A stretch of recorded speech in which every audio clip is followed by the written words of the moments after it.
Hello everyone, তোমরা সবাই কেমন আছো? আশা করি খুব খুব খুব ভালো আছো, আর আমিও খুব ভালো আছি। তো সেদিন তো আমি রেডি হয়ে গেছি, আর এটা হচ্ছে আমার বিয়ের পর প্রথম কোনো নিমন্ত্রণ বাড়ি যাচ্ছি আমি আরও একসাথে।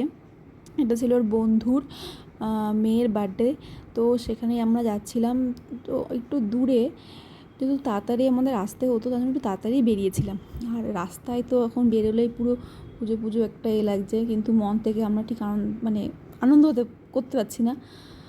তো এই যে আমরা চলে এসেছি, আমরা হচ্ছে সবার আগে এসেছি। আমরা যখন ঢুকছিলাম তখনই আমাকে বলছে, ওর বন্ধু ওকে বলছে যে এই তোরাই সবার ফার্স্ট, এবার শুনে না কেমন যেন একটা লজ্জা লেগে গেছে। যেহেতু বললামই আমাদের তাড়াতাড়ি যেতে লাগতো, তার জন্য তাড়াতাড়ি গেছিলাম। তো কেউ আসছিলো না, সামনে একটা মেলা হচ্ছিলো। তো আমি ওকে বললাম যে চলো একটু মেলা দিয়েই ঘুরে আসি। তো এই যে মেলায় আমি এসেছি, আর মেলায় এসে আমার নেলপালিশটা খুব পছন্দ হয়ে গেছিলো, আর নেলপালিশ দেখলেই আমার কিনতে ইচ্ছা করে।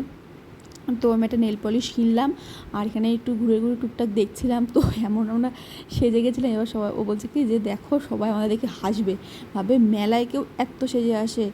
যে যা ভাবুক, আমি একটু মেলাতে ঘুরে তো নিই, একটুখানি দেখে তো নিই। আর আমার মেলায় যেতে না খুব খুব খুব ভালো লাগে, প্রচণ্ড ভালো লাগে। আর মেলায় এই যে জিনিসগুলো দেখতে খুব ভালো লাগে। আর এখানে একটা মায়ের মন্দির ছিল, তো এখানটা নমস্কার করে চলে গেলাম। তো বললো যে চলো তো এখন যাই। আবার এই যে ওর বার্থডে, ও সুন্দর লাগছিলো, মিষ্টি লাগছিলো ওকে বেশ। আর ওকে বলছিলাম কে সাজিয়ে দিয়েছে, বলছে মাম্মাম সাজিয়ে দিয়েছে। আর এখনকার বাচ্চারা সত্যি এই জামা পরবে না, ওটা পরবে না, এইরকম সাজবে না, এই লিপস্টিকটা পরবে না, সত্যি এখনকার বাচ্চারা। তো ওকে বেশ ভালো লাগছিলো। আর এই যে কেক কাটিং হচ্ছিলো, তো আমাদের দেরি হয়ে যাচ্ছিলো যে কখন কেক কাটবে। তা আমার বেশিক্ষণ ছিলাম না, জাস্ট কেকটা কেটে আমরা চলে গেছিলাম খেতে। তো কেননা বললামই আবার আমার দেরি হয়ে আমার তাড়াতাড়ি বাড়ি বেরা ছিল।